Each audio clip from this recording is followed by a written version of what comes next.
Shalom, shalom frères et sœurs en Christ et bienvenue à la rhapsodie de ce jeudi 19 octobre 2023. Rhapsodie écrite par le pasteur Chris Oyakilome et la lecture est offerte par les vérités de l'évangile. Le thème d'aujourd'hui est un appel à l'action. Alléluia. Le verset est pris de Romains 10 verset 9 qui nous dit « Si tu confesses de ta bouche le Seigneur Jésus et si tu crois dans ton cœur que Dieu l'a ressuscité des morts, tu seras sauvé. » Alléluia. Le pasteur Christ dit, lorsque nous prêchons le message du salut aux pécheurs, nous devons leur donner l'opportunité de mettre leur foi à l'œuvre et de recevoir le salut. Il doit y avoir un appel à l'action.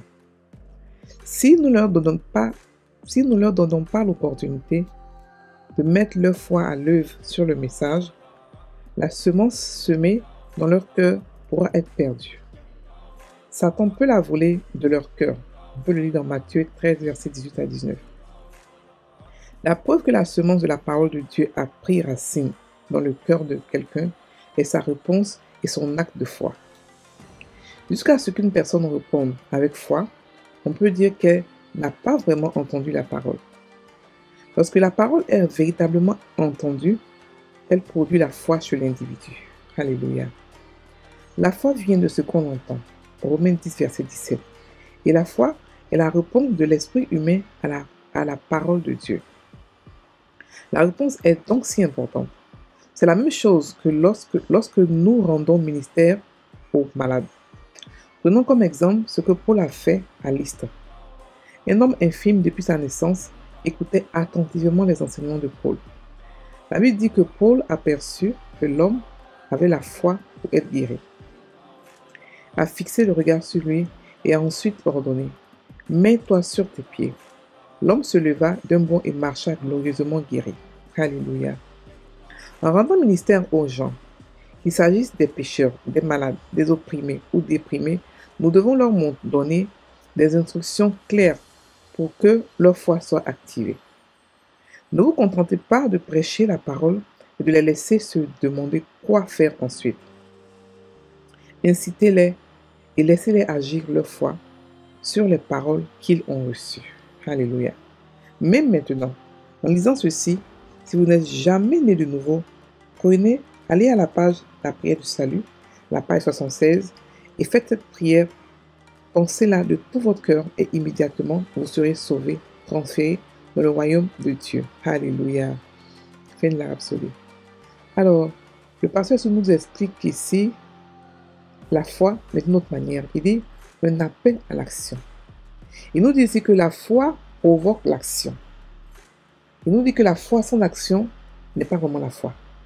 Il nous explique que croire sans parler, croire sans confesser, ne produit pas le salut. Beaucoup de chrétiens, par exemple, sont dans le corps du Christ. Ils n'ont jamais fait la prière du salut.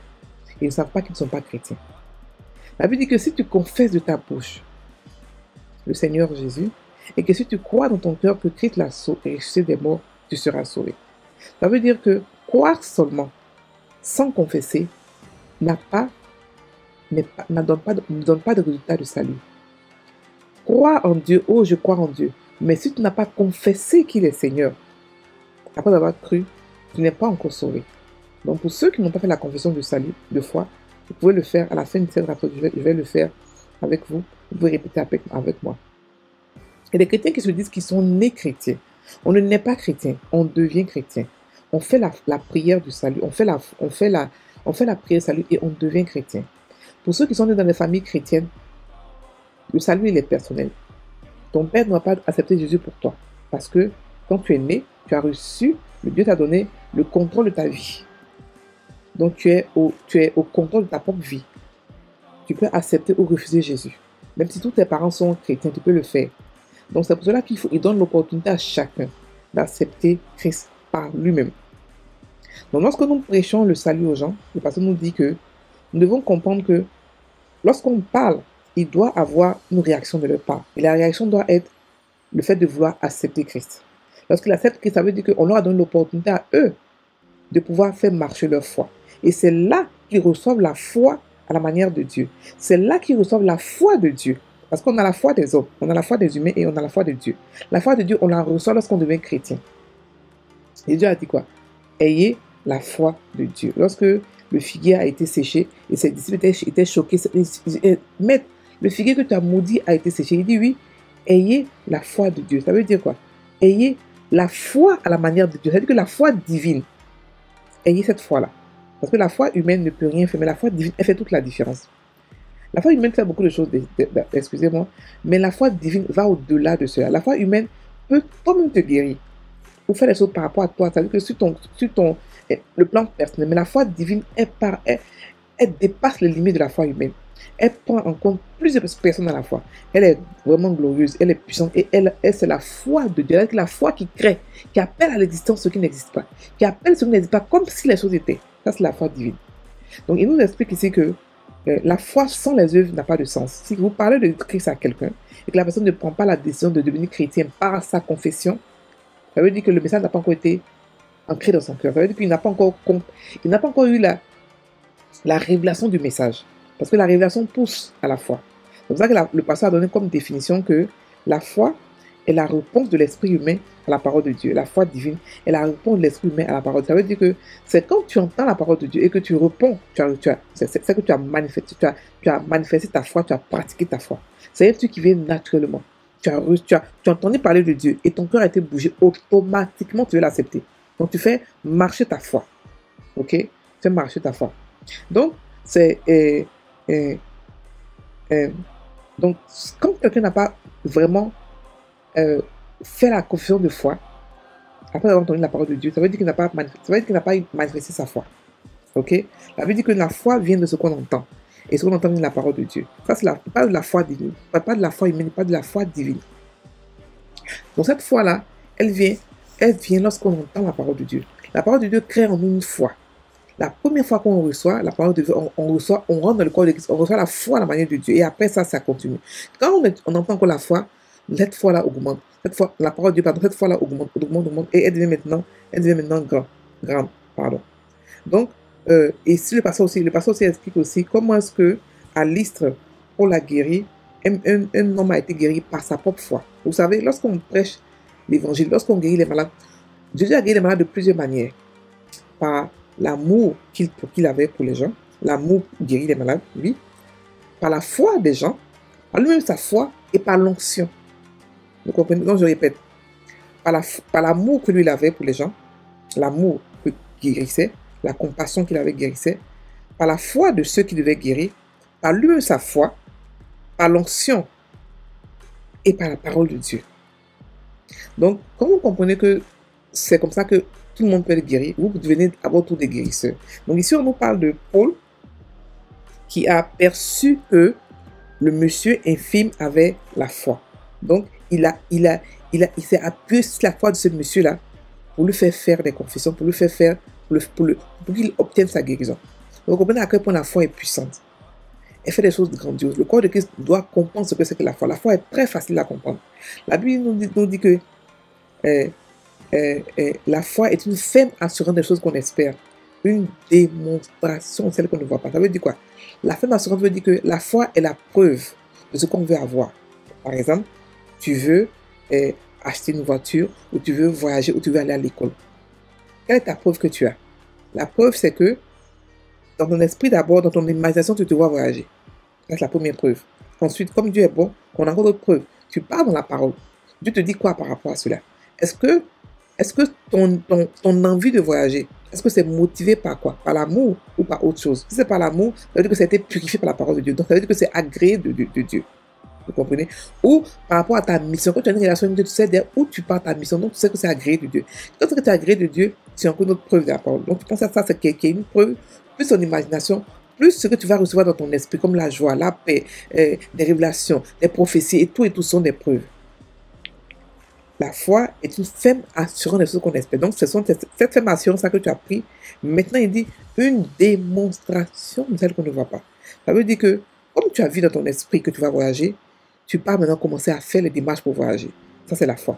Tu as vu, donc tu pars arranger ça pour que ça puisse arriver. C'est-à-dire que ce que tu as vu, il faut que tu passes le sortir ça dans le corps, dans le physique. Parce que la foi, Si tu as vu sans l'établir, sans le faire sortir dans le physique, elle ne pourra pas venir. Et tu diras, mais Dieu, j'ai prié, Dieu n'a pas exaucé ma prière. Dieu exauce toujours. Mais c'est juste qu'on ne sait pas comment recevoir. Beaucoup d'entre nous ont reçu des miracles, mais n'ont pas pu prendre ça dans le côté physique parce qu'ils n'ont pas compris la foi. La foi est très facile et très simple à appliquer. Donc ici, nous expliquait que ce monsieur-là a eu la foi. C'est sur cette foi-là que Paul s'est assis pour pouvoir le faire recevoir sa guérison. Donc lorsque le pasteur nous explique que lorsque nous rendons ministère aux gens, aux malades et tout ça, nous devons leur donner l'instruction claire pour que leur foi soit activée. C'est-à-dire qu'il nous dit que lorsque nous prions ou lorsque nous parlons aux gens, nous devons activer leur foi assez pour qu'ils puissent mettre ça en action. Nous devons leur donner l'opportunité de pouvoir accepter Jésus, mais en activant leur foi, en provoquant leur foi, en leur donnant des informations qui vont provoquer leur foi, et donc, après ça maintenant, leur donner l'opportunité de pouvoir accepter Christ, de pouvoir activer leur foi. Donc, il ne suffit pas de prêcher et de les laisser comme ça, non. Il faut prêcher et puis ensuite donner l'opportunité aux gens de pouvoir accepter Christ, de pouvoir prouver leur foi, de pouvoir activer leur foi. Alléluia. Donc maintenant, c'est simple. La foi, c'est très simple comme ce que j'ai expliqué. Donc le pasteur nous explique ici que, en grosso modo, en conclusion, que la foi que nous avons, elle se démontre. Elle n'est pas une foi qui est passive. Elle n'est pas pour dire non, je crois en Dieu, on ne fait rien. Non. La foi doit pousser à l'action. Une foi sans action est une foi morte. C'est pour cela que quand nous prêchons l'évangile, nous devons savoir que nous devons donner l'opportunité aux gens à qui on prêche de pouvoir recevoir Christ en leur faisant faire la prière du salut. Alléluia. On va maintenant prendre la confession. Cher Père, ta parole est la vie pour moi. Et lorsque j'entends et reçois ta parole, je suis poussé à répondre parce que je suis un pratiquant de la parole. Ma foi prévaut alors que je marche dans la conscience de tout ce qui est la mort. Dans la conscience de tout ce que la mort, l'ensevelissement, la résurrection et l'ascension de Christ ont accompli pour moi au nom de Jésus. Amen. Alors, donc maintenant, on va passer à la prière du salut. Vous pouvez cette prière-là la prendre par cœur pour pouvoir aider les gens et n'importe quelle personne à prier. Ce n'est pas une prière vraiment compliquée. Vous pouvez vous aussi prier cette prière si vous n'avez pas encore reçu Christ. Donc répétez après moi. Ô Seigneur Dieu, je crois de tout mon cœur en Jésus-Christ, Fils du Dieu vivant. Je crois qu'il est mort pour moi et que Dieu l'a ressuscité des morts. Je crois qu'il est vivant aujourd'hui. Je confesse de ma bouche que Jésus-Christ est le Seigneur de ma vie.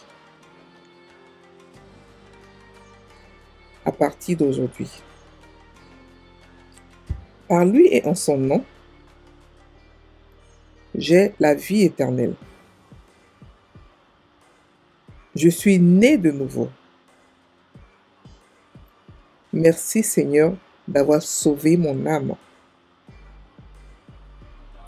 Je suis désormais un enfant de Dieu. Alléluia. Frères et sœurs en Christ, faites cette prière pour vos amis et tout ça. Faites-leur faire la prière et surtout, priez pour votre environnement, pour vos amis, votre famille qui n'ont pas encore reçu Christ. Ok? Soyez bénis, passez une bonne journée.